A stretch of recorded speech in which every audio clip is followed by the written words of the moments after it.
Hello, welcome back. This is just an update for those of y'all that have been following along with this baby owl. Uh, just came in from weighing it because the guy from a local state park that is for wildlife and making sure everything is okay, because this baby owl did fall out of its nest in the tree in our front yard. I thought it was a cat. I thought it was like a little baby kitten, a light white fluffy little kitten, and it ended up being an owl, a little baby owl instead. And that was over a week ago on a Saturday. And they told us to put it in a basket, like a laundry basket, and attach it to the tree. And I'm thinking, are y'all nuts? But apparently, that's what you're supposed to do if you can't get to a limb, and just put it on a limb for the parents to find, apparently, on a stable place on the tree. Well, this tree, the limbs are just too high for even us to get to with a ladder. And we've got a pretty tall ladder. I think that's about like a 12, 15 foot ladder out there. And it's too short. And we think we finally found the hole where that thing may have come from. It's amazing it didn't die. But we found it. The guy came up and checked it, and it was 326 grams. And in the meantime, my daughter, she made an owl box. And the guy suggested this, but really suggested if you want. She saw it online and made one, and they got the material, and she put it all together herself. Did an amazing job. When the guy came out, he's like, "Wow, I want one of those." He's like, "Can I take that home?" I'm like, "No, it's my daughter's." So he was impressed with the box. We had the baby in there. The parents didn't touch it because the parents wasn't familiar with that environment. It was not their nest. It's not their home. But when it was in the laundry basket, the one thing that the box did help is that we had a really bad storm come through, and it kept it from getting too wet and cold. And then that was it. And we took it back out, put the laundry basket on the nails that I put in the tree, and put it back up there. And it seemed to be doing okay. And then started losing weight, from 326 to 313 to 303, 305. And then this past Saturday, my wife and kids were trying to weigh it. They didn't have it at the right unit, so it came at like 28.4 or something, which was basically the 28 grams. And I'm like, oh gee. And then we had a lot of people show up Saturday afternoon and kind of showing off the baby. Everybody wants to see the baby owl. And well, it's kind of turned into a little too many people that day. And we hear the hoot owls, as we call them here in Alabama, barn owl, sometimes mistakenly named barn owl, but they are not barn owls. It's a barred owl. And we've heard them all around, and there's been one night or two when we haven't really heard them. And these things go off all time during the day. If they sleep at all, it's maybe between the hours of 9 and 11 in the morning. That's it. And these things are loud. Sorry. They make monkey noises, and waking us up 2 and 3 o'clock in the morning sometimes. It hasn't been that bad lately, but we'll still hear them, and they're still really close. They are like around our house, so that has been a good sign. We've seen them in the tree next to where the baby owl is. I think they tend to feed it after it gets dark, after about 6 o'clock here, 6:30 to 7.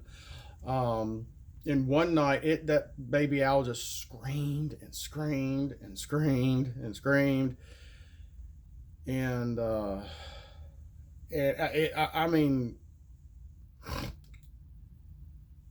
for all you kids that are guys that think you're a girl, this will make you kick some motherly instincts in for real when you've been trying to kind of watch and take care of an owl that you're not supposed to touch and feed, that you still have to touch and pick up to weigh it, and it just screams all night and you just want to go out and feed it something or pick it up, or it's just, oh gosh, it's excruciating. Because I love animals. I have a love of animals, because I grew up, not completely, but near Talladega off the Coosa. Like I said, we had a lake house. We've gone down that road before, where all my boat transformers that I drew and made up came from.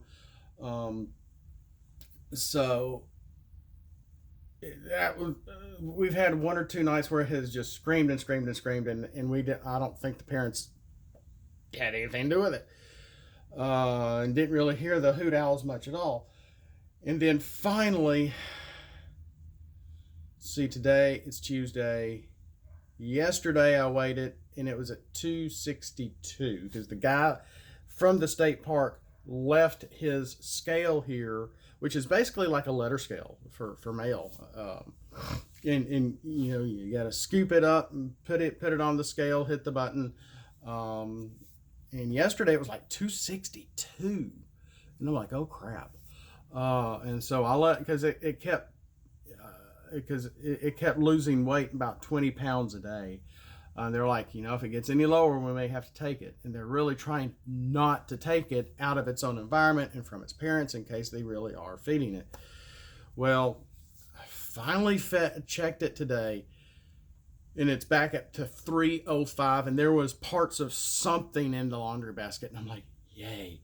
So I'm about to let my daughter know, send her a text, that it's doing better. I sent the text to the guy at the state park, and hopefully it's not going anywhere, because I was giving this thing a wide berth all day Sunday and all day Monday, and Sunday was Easter Sunday, Resurrection Day. So just really giving it a wide berth, not getting too close to it, even when I had to put the trash outside. So wow.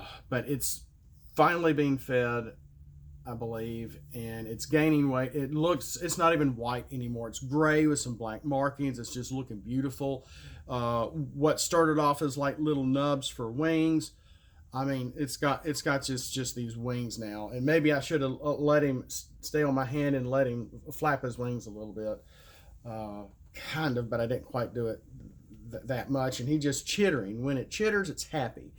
When it's skeet, skeet, skeet, it's hungry or mad.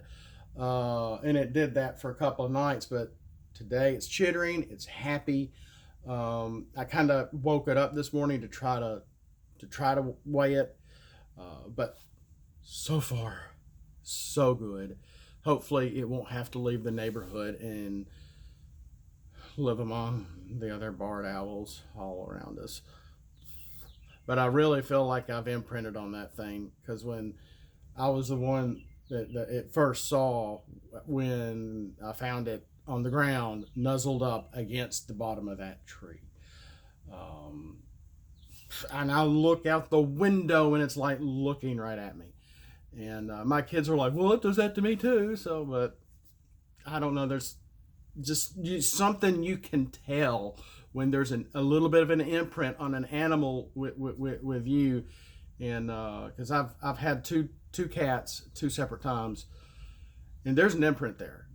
They're like, they have this expectation of, you know what I need, please give it to me kind of look. And I know that look, and that's what this baby owl was giving to me from inside my house to the other side of the yard. So it's been interesting. It's been very learned experience.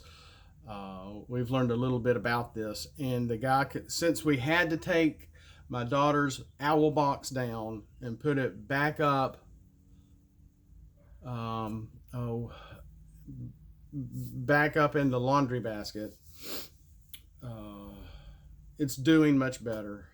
But he said the box, if we want to put the box back up, um, like in the fall, or the summer, or sometime, later in the year, the owls can use it, or can try to use it actually, and have another family or another owl next year. Um, so that's very possible. And since this owl is even familiar with that box, it could be this owl that ends up coming back to come back inside and have its baby. If I don't even know if it's male or female. I got to look that up to see the difference, see if there's any markings. Its talons are quite where they need to be. It hasn't tried coming at me with its beak or anything, and it was really good with me today. It was really good.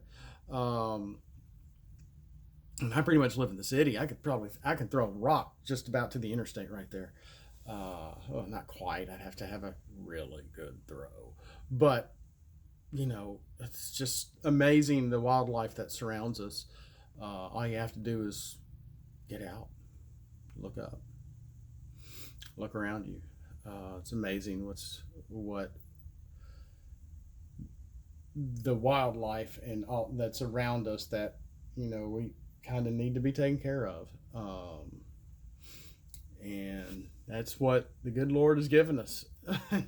Sometimes it comes down to us when nature can't take care of itself, because nature is so chaotic and destructive. It's a good reminder that the world is not a happy place, that the world is chaotic, that the world is violent, and it's up to us to take things into our own hand and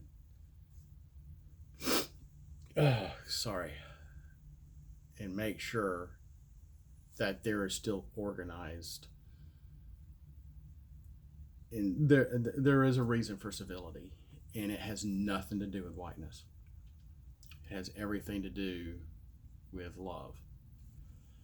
Simple as that. With that, thank you for watching. Thank you for following along. I just wanted to give an owl update for y'all. We'll see you next time, probably with something Transformers. And as always, thanks for watching.